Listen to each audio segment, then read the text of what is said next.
మీన రాశి వారికి ఈ వారం చాలా వరకు అనుకూలంగా ఉంది. రాబడి ఎంత ఉందో ఖర్చు అంతే ఉంటుంది. ₹1కి ₹3 ఖర్చు పెడతారు. ఖర్చు చేసే విధానంలో చాలా వరకు సేవింగ్స్ చేద్దాం అనుకుంటారు. అది మీ చేతిలో ఉండదు. ఏదో రకంగా ఖర్చు అయిపోతూనే ఉంటుంది. అయితే ఖర్చుల విషయంలో మీరు ఏదైనా ఒక దృఢ నిర్ణయం తీసుకుంటే అది అమలు పరచగలరు. అదేవిధంగా రియల్ ఎస్టేట్ రంగంలో ఉన్న వారికి, సాఫ్ట్వేర్ రంగంలో ఉన్న వారికి, ఆధ్యాత్మిక రంగంలో ఉన్న వారికి, చిరు వ్యాపారస్తులకు, హోటల్ మేనేజ్మెంట్ వ్యాపారస్తులకు, కాస్మెటిక్స్, బ్యూటీషియన్, ఆంకాలజీ, వైద్యులు ఉన్న వారికి మంచి అవకాశాలు కలిసి వస్తాయి. అయితే ఏదైనా ఒక విషయాన్ని తొందరపడి నిర్ణయం తీసుకోవద్దు. దాన్ని ఆచితూచి అది ఎంతవరకు మనకు ఉపయోగకరంగా ఉంటుందో ఆలోచించి వెళ్ళండి. అది వ్యాపారం కావచ్చు, ఉద్యోగం కావచ్చు, ఏదైనా సరే. ఇంకోటి 10 మంది 10 రకాలుగా చెప్తారు. మీరు ₹1 సంపాదిస్తే ₹1,00,000 సంపాదిస్తున్నారు, వాడికేంటమ్మా అంటారు. కానీ ఎంత ఇబ్బంది పడుతున్నారో మీకు తెలియదు. కాబట్టి ఇవన్నీ పక్కన పెట్టి 10 మంది 10 రకాలుగా మీరు అటు వెళ్ళండి లేకపోతే ఇటు వెళ్ళండి అని చెప్తూనే ఉంటారు. వ్యయంలో రాహు బలంగా ఉన్నారు, ఖర్చు పెట్టిస్తూనే ఉంటారు. వ్యయ రాహు ఇవాళ అనుకుంది అది అవ్వదు, రేపు ఇంకోటి అనుకుంటారు, అది అవ్వదు. మీరు సొంతంగా నిర్ణయం తీసుకుని ఇది అమలు పరచాలి, చెయ్యాలని ఏదైతే సంకల్పిస్తారో అది నెరవేరుతుంది. మీకు మీరుగా నిర్ణయం తీసుకోండి. భగవత్ అనుగ్రహం కావాలి, మన పని మనం చేయాలి, ఆలోచనతోటి ముందుకు వెళ్ళండి. తద్వారా మంచి ఫలితాలు ఉంటాయి.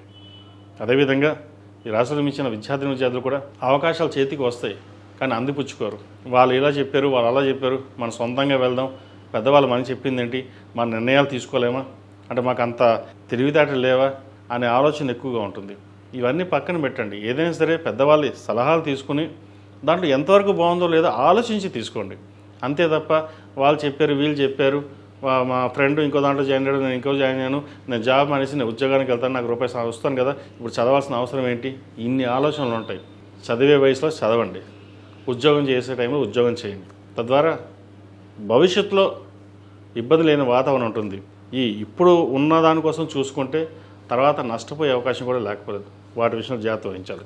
అదేవిధంగా ఈ రాశిలో జన్మించిన స్త్రీలకు వృత్తిరీత్యా, వ్యాపారరీత్యా చాలా వరకు అనుకూలంగా ఉంటుంది. కొన్ని అనాలోచిత నిర్ణయాల వల్ల నష్టపోయే అవకాశం కూడా లేకపోలేదు. ముఖ్యంగా ఖర్చుల విషయంలో చాలా వరకు పొదుపు చేసే పద్ధతిలో ఉండాలి. ఖర్చులు అదుపులో లేకపోతే కనుక నష్టపోయే అవకాశం గోచరిస్తుంది. అందరూ మన వాళ్ళే అనుకుని కొన్ని ఎక్కువగా ఖర్చు చేయడం, దానివల్ల నష్టపోయే అవకాశం కూడా లేకపోలేదు. ఎవరిని నమ్మాలో ఎవరిని నమ్మకూడదో అది మీరు నిర్ణయించుకోవాలి. అందరూ మన వాళ్ళే కదా, వాళ్ళకి పెట్టేద్దాం, వీళ్ళకి పెట్టేద్దాం, మన చుట్టాలే కదా, మన పక్క వాళ్ళే కదా అని అనుకుంటారు. మీకు సహాయ సహకారాలు ఎవరూ చేయరు, మీకు మీరుగానే చేసుకోవాలి. కష్టం వచ్చినా మీకు మీరుగానే వెళ్ళాలి. ఎవరు సహాయం ఉండదు. సలహాలు ఇచ్చేవాళ్ళు బోలు మంది ఉంటారు, 10 మంది కాదు 100 మంది సలహాలు ఉంటారు. కానీ అది మీకు ఎటువంటి ఉపయోగం ఉండదు. మిమ్మల్ని చూసి లాభపడే వాళ్ళు బోలు మంది ఉంటారు, కానీ మీ అవసరానికి ఎవరు లాభపడరు. ఈ విషయాన్ని గ్రహించి మెలగడం అనేది చెప్పదగినది. ఏదైనా సరే రాశి ఫలాల్లో గ్రహాలను అనుసరించి చెప్పడం నా బాధ్యత. నిర్ణయాలు మీ చేతుల్లోనే ఉంటాయి. అది ఎలా ఉండాలి, ఏ ఉండాలి అనేది మీరు నిర్ణయించుకోవాలి. ఈ రాశి వారికి ఏళ్ళనాటి శని నడుస్తుంది. శని జన్మరాశిలో అంత అనుకూలంగా లేదు. కాబట్టి ప్రతి చిన్న విషయానికి పొడిగించడం, నిదానంగా అవ్వడం ఉంటుంది. కానీ అలా కాకుండా మనం చెయ్యాలి, ముందుకు వెళ్ళాలి అని వెళ్ళాలి. ఎందుకంటే శని భగవానుడు నిదానంగా నడుస్తాడు. కాబట్టి మనం కూడా నిదానంగా వెళ్దాం అనుకుంటే ఏ పని అవ్వదు. ఆయనకి ఎంత ఫాస్ట్గా చేస్తే ఆయన అంత సంతోషపడతారు. ఆయనలాగా మనం నిదానంగా చేద్దాం అనుకుంటే ఆయన అలాగే ఫలితాలు ఇస్తారు. మీరు నిదానంగా ప్రయాణం చేస్తే నిదానంగా ఫలితాలు ఉంటాయి, ఫాస్ట్గా ప్రయాణం చేస్తే ఫాస్ట్గా ఫలితాలు ఇస్తారు. అందుకే ప్రతిరోజు శివనామస్మరణ, హనుమాన్ చాలీసా పఠించడం లేదా వినండి. తద్వారా శని భగవానుడు కొంత అనుగ్రహం వల్ల మంచి ఫలితాలు, శుభ ఫలితాలు సంప్రాప్తిస్తాయి. అదేవిధంగా దశమ రాశ్యాధిపతి బుధుడు పంచమ స్థానంలో ఉండి భాగ్యాన్ని చూస్తున్నారు, జన్మరాశిని చూస్తున్నారు. కాబట్టి కొన్ని శుభ ఫలితాలు, కొన్ని శుభ కార్యక్రమాలు చేసే అవకాశం తప్పకుండా గ్రహతులు గోచరిస్తుంది. నూతన గృహ ప్రయత్నాలు ఏవైతే చేస్తున్నారో చక్కగా చేయండి. నూతన గృహం చేసే అవకాశం తప్పకుండా ఫలితాలు గోచరిస్తుంది. ఈ రాశివారు ప్రతిరోజు ప్రతినిత్యం ఆరావళి కుంకుమ, కుబేరు కుంకుమతోటి అమ్మవారికి అష్టోత్తరంతో పూజ చేయడం, అదేవిధంగా లక్ష్మీ తామర ఒత్తులు, జిల్లేడు ఒత్తులతోటి ప్రతిరోజు దీపారాధన చేయండి.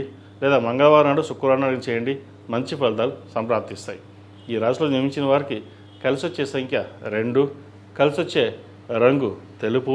ఏదైనా పని మీద బయటికి వెళ్ళేటప్పుడు బుధవారం కానీ శుక్రవారం వెళ్ళండి, మంచి ఫలితాలు సంప్రాప్తిస్తాయి. ఈ పూజస్టోర్.in పసుపు కుంకుమ నుంచి దేవతా విగ్రహాల దాకా అన్ని రకాల పూజలు, వ్రతాలు, గృహప్రవేశం, హోమాది శుభకార్యాలకు కావాల్సిన పూజా సామాగ్రి అంతా ఒక్క క్లిక్ తోనే మీ ఇంటి వద్దనే పొందండి. ఈ పూజస్టోర్.in